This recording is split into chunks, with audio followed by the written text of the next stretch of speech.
सर्दी और खांसी एक बहुत ही आम समस्या है, खासकर जब मौसम बदलता है। कई बार यह साधारण वायरल इन्फेक्शन से होती है, तो कई बार यह एलर्जी या फिर प्रदूषण की वजह से होता है। ऐसे में लोग अक्सर पूछते हैं कि कौन सी गोली सर्दी और खांसी के लिए सबसे अच्छी है। आज मैं इसी सवाल का जवाब थोड़ा विस्तार से दूंगा, लेकिन याद रखिए, हर दवा हर व्यक्ति के लिए सही नहीं होती, इसलिए डॉक्टर की सलाह जरूरी है। तो आइए शुरू करते हैं आज का वीडियो। सबसे पहले जानते हैं कि कोल्ड एंड कफ यानी कि सर्दी खांसी के कारण क्या हो सकते हैं। सर्दी खांसी ज्यादातर 3 वजहों से होती है। पहली वजह है वायरल इन्फेक्शन, जैसे कि कॉमन कोल्ड या फिर फ्लू। यह बहुत ही आम और मौसम बदलने पर आसानी से हो जाता है। दूसरी वजह है एलर्जी, जो धूल, धुएं, परागकण यानी कि पोलन या फिर ठंडी हवा से भी हो सकती है। तीसरी वजह है बैक्टीरियल इन्फेक्शन, जिसमें गले में ज्यादा खराश, बुखार या फिर बलगम पीला या हरा हो सकता है, और ऐसे मामलों में कभी कभी एंटीबायोटिक्स की भी जरूरत हो सकती है। अधिकतर सर्दी खांसी अपने आप 5 से 7 दिन में ठीक हो जाती है। इस दौरान ली जाने वाली दवाएं केवल लक्षणों को कम करती है, जैसे कि बुखार, नाक बहना या गले की खराश। इसलिए हमेशा समझदारी यही है कि हल्की सर्दी खांसी में आराम करें और पानी ज्यादा पिए। लेकिन अगर समस्या बढ़ जाए या फिर लंबे समय तक बनी रहे तो डॉक्टर को दिखाना भी जरूरी होता है।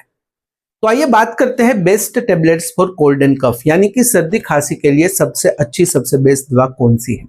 सर्दी खांसी में सबसे पहले बात आती है एंटीहिस्टामाइन टेबलेट्स की। ये दवाएं खास करके उन लोगों के लिए मददगार होती है जिन्हें एलर्जी की वजह से नाक बहना, छींक आना या आंखों में से पानी आना जैसी शिकायतें होती है।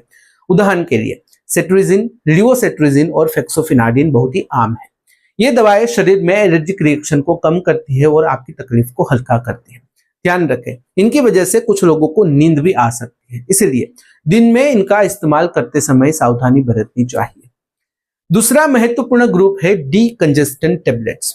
ये दवाएं नाक में जमे हुए म्यूकस को कम करके नाक खोलने में मदद करती है। उदाहरण के लिए फिनाइलेफ्रिन और स्यूडोएफिड्रिन बहुत ही ज्यादा पॉपुलर है।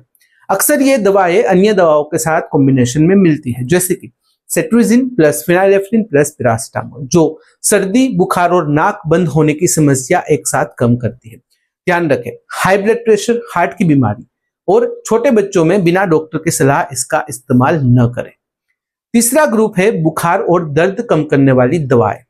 सबसे आम उदाहरण है पैरासिटामोल यानी कि पीसीएम। यह दवा बुखार, सिर दर्द और बदन दर्द को कम करने में बहुत ही ज्यादा सुरक्षित और असरदार मानी जाती है। पैरासिटामोल का उपयोग हल्की सर्दी या फ्लू में आराम पाने के लिए किया जा सकता है। यह दवा ज्यादातर सभी उम्र के लोगों के लिए सुरक्षित होती है, लेकिन डॉक्टर की सलाह के अनुसार ही मात्रा बढ़ाई या फिर कम की जा सकती है। चौथा ग्रुप है खांसी की दवाएं, कफ टेबलेट्स या फिर लोजेंजेस।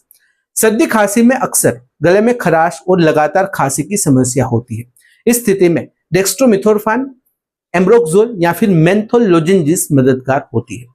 डेक्स्ट्रोमिथोर्फान सूखी खांसी यानी कि ड्राई कफ में असरदार है, जबकि एम्ब्रोक्सोल बलगम वाली खांसी यानी कि वेट कफ को पतला करके बाहर निकालने में मदद करता है। मेंथोल लोजेंजेस गले को ठंडक और आराम देती है। अंत में यह याद रखना जरूरी है कि हर दवा हर किसी के लिए सही नहीं होती। सर्दी खांसी की दवाएं आमतौर पर लक्षणों को कम करने में मदद करती है, बीमारी को तुरंत ठीक नहीं करती। इसलिए बच्चों, बुजुर्गों या किसी गंभीर बीमारी वाले लोगों को दवा लेने से पहले डॉक्टर की सलाह जरूरी है। सही दवा और सही मात्रा से आप जल्दी से आराम महसूस कर सकते हो। आइए बात कर लेते हैं कुछ कॉमनली प्रिस्क्राइब्ड कॉम्बिनेशंस के बारे में। सर्दी खांसी में अलग अलग दवाओं का कॉम्बिनेशन इस्तेमाल किया जाता है ताकि एक साथ कई लक्षणों को कम किया जा सके। सबसे पॉपुलर कॉम्बिनेशन है सेट्रिजिन, फिनाइलेफ्रिन और पैरासिटामोल। इसमें सेट्रिजिन एलर्जी और छींक को कम करता है, फिनाइलेफ्रिन नाक बंद होने की जो समस्या है उसमें मदद करता है, और पैरासिटामोल बुखार और बदन दर्द को कम करता है। ऐसे कॉम्बिनेशन से मरीज को जल्दी आराम मिल सकता है, लेकिन डॉक्टर से पूछकर ही यह दवा लेनी चाहिए। दूसरा कॉम्बिनेशन है लिवोसेट्रिजिन प्लस मोंटेलुकास्ट। यह खास करके उन लोगों के लिए है जिनकी सर्दी, खांसी, एलर्जी या फिर मौसम बदलने के कारण होती है, जिसे हम सीजनल रिनिटिस कहते हैं। लिवोसेट्रिजिन एलर्जी के लक्षणों को कम करता है और मोंटेलुकास्ट फेफड़ों और नाक की सूजन को नियंत्रित करता है। यह कॉम्बिनेशन उन लोगों के लिए बहुत ही ज्यादा फायदेमंद है जिन्हें बार बार एलर्जिक सर्दी होती है, लेकिन यह दवा डॉक्टर की निगरानी में ही लेनी चाहिए। तीसरा कॉम्बिनेशन है पैरासिटामोल प्लस कैफीन। यह आमतौर पर तब लिया जाता है जब सर्दी के साथ शरीर में दर्द, थकान या सिर दर्द हो। पैरासीटामोल बुखार और दर्द को कम करता है और कैफीन शरीर को हल्का सा एनर्जी बूस्ट देता है ताकि थकान कम महसूस हो। यह कॉम्बिनेशन हल्की सर्दी में आराम पाने के लिए बहुत ही काम आता है, लेकिन डॉक्टर की निगरानी में ही यह कॉम्बिनेशंस को लेना चाहिए।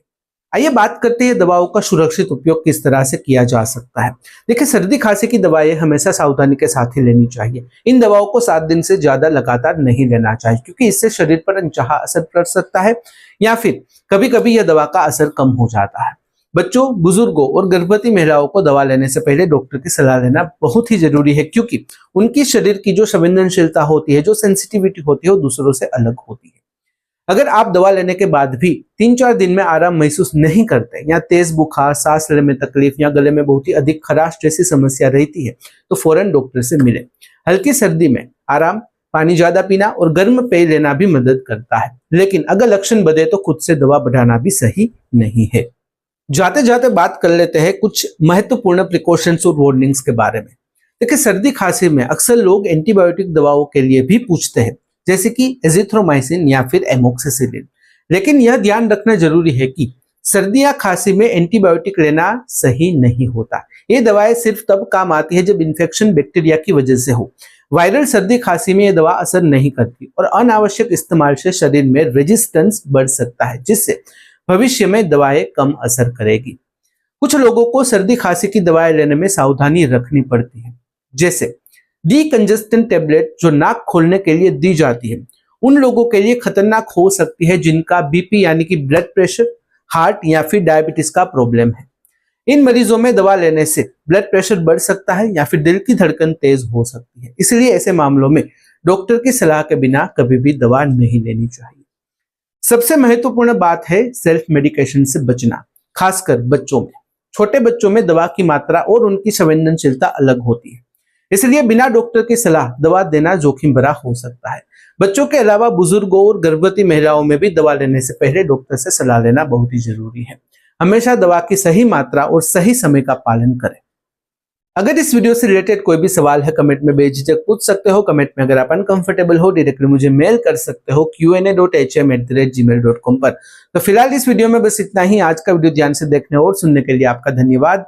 जय हिंद, जय भारत।